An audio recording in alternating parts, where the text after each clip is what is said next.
अस्सलाम वालेकुम जी व्यूवर्स, कैसे आप सब। उम्मीद करती हूँ सब ठीक होंगे, खैरियत से होंगे। तो आज मैं आप लोगों के साथ जो रेसिपी शेयर करने जा रही हूँ वो है जी इमली और आलू बुखारे का शरबत बनाने का तरीका, वो भी चूल्हे के बगैर। ठीक है, आपने अक्सर रेसिपीज में देखा होगा कि वो चूल्हे पर उसके पहले गाढ़ा करके बना के फिर उसकी बनाते हैं शरबत।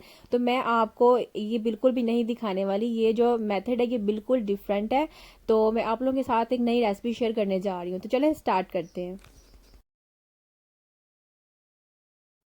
जी व्यूवर्स, यहाँ पर मेरे पास जो सी है इमली और आलू बुखारा दोनों मौजूद हैं और चीनी भी मेरे पास मौजूद है। चीनी है जी तकरीबन 150 ग्राम, यानी कि हाफ कप। ठीक है, हाफ कप चीनी है और इमली और आलू बुखारा तकरीबन ये दोनों क्वांटिटी में 40-40 ग्राम होगा। ठीक है, ये आप पे डिपेंड करता है कि आप कितने अफराद के लिए बना रहे हैं और उसकी क्वांटिटी आपने कितनी रखनी है। ठीक है, ये तकरीबन जो मैं बनाने जा रही हूँ ये तकरीबन 6 से 7 लोगों के लिए इनाफ होगा। ठीक है, तो ये इस हिसाब से आप क्वांटिटी को, आप अगर ज़्यादा बना रहे हैं तो इसी क्वांटिटी को आप डबल कर लें।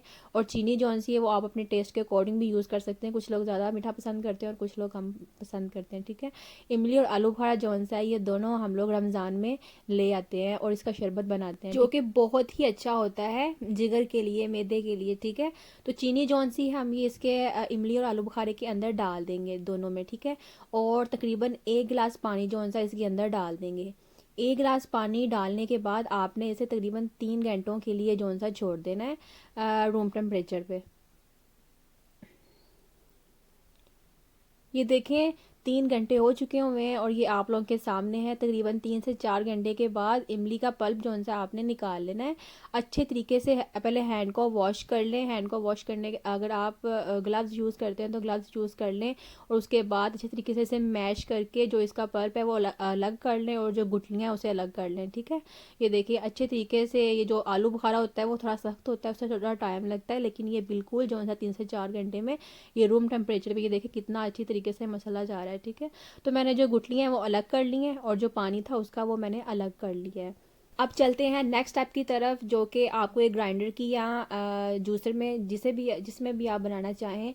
तो मैं यहाँ पर जो सा ब्लेंडर यूज़ कर रही हूँ। तो आपने जो इमली का पल्प निकाला था वो आपने उस ब्लेंडर के अंदर डाल देना है। ठीक है, और उसे ब्लेंड कर लेना है। आपके पास जूसर है या जो भी है वो आपने उसके अंदर डाल देना है, जो भी होगा आपने सारा इसके अंदर डाल देना है। बाद में हम छलनी से इसे छान लेंगे तो ये जो इसके नीचे एक्स्ट्रा है ये सारा निकल जाएगा। ठीक है, तो हमने ब्लेंडर में इसे डाल देना है और तकरीबन 1 मिनट के लिए इसे ब्लेंड कर लेना है। 1 मिनट तक ग्राइंड कर लिया हुआ है तो इसे अब हम एक बॉल में ट्रांसफ़र कर लेंगे। ठीक है, एक बॉल में ट्रांसफ़र करने के बाद अब आपको इसे छानना है, क्योंकि इसके अंदर जो सख्त इसके ज़रात हैं वो निकल जाएंगे, वो जूस में जाके फिर जायका ख़राब करेंगे। तो हमने क्या करना है, एक छलनी की हमें ज़रूरत पड़ेगी जिसे हमने इसे छानना है। और उसके बाद हमें आधा ग्लास चाहे डाल लें आप या आधा कप आप इसमें डाल लें इसे, क्योंकि ये बहुत ज़्यादा थिक होता है तो ऐसे ये छान बिल्कुल भी नहीं छाना जाएगा। ठीक है ना, तो आपने ऐसे करना कि इसमें आधा कप या आधा ग्लास, जितना भी आपको रिक्वायर्ड आप इसमें पानी डाल लें। ठीक है, आधा ग्लास डाल लें या आधा कप डाल लें। आधा कप पानी का डालने के बाद इसे अच्छे तरीके से हिला लें और हिलाने के बाद आपने इसे छलनी में छान लेना। ठीक है, चाहे आप उसी ब्लेंडर में डाल लें, चाहे जग में डाल लें, जिसमें आपको ईजी लगे उसमें डाल लें, 1 बाय 1 करके। ठीक है, ऐसे सारा इसका पल्प जो सा है निकाल लें। और इसी स्टेज पे आप जो सा है इस पल्प को चूल्हे पे रखकर गाढ़ा भी कर सकते हैं। आपने अक्सर देखा होगा कि वो चूल्हे पे रख के गाढ़ा करते हैं और उसके बाद जो सा है उसका शरबत रेडी करते हैं। तो मैं ऐसा बिल्कुल भी नहीं करूँगी, ये आप लोगों के सामने बना, क्योंकि हम लोग जो सा है इंस्टेंट बना रहे हैं विद आउट स्टफ के। ठीक है, इसलिए मैं चूल्हे के बगैर जो सा ये अब आपको बनाना सिखा रही हूँ, क्योंकि जल्दी जल्दी में हम लोग अगर बनाना हो तो इसी तरीके को आप फॉलो कर सकते हैं और इससे भी बहुत ही ज़बरदस्त टेस्ट आ सकता है। ठीक है, तो ऐसे सारा जो सा है छलनी से छान लें और छानने के बाद फिर मैं आपको आगे बताती हूँ। ये देखिए सारा हमने छान लिया हुआ है, ये जो इसका थिक पार्ट था ये सारा निकल गया हुआ है। ठीक है, ऐसे ही इसे स्टेन कर लें सारा।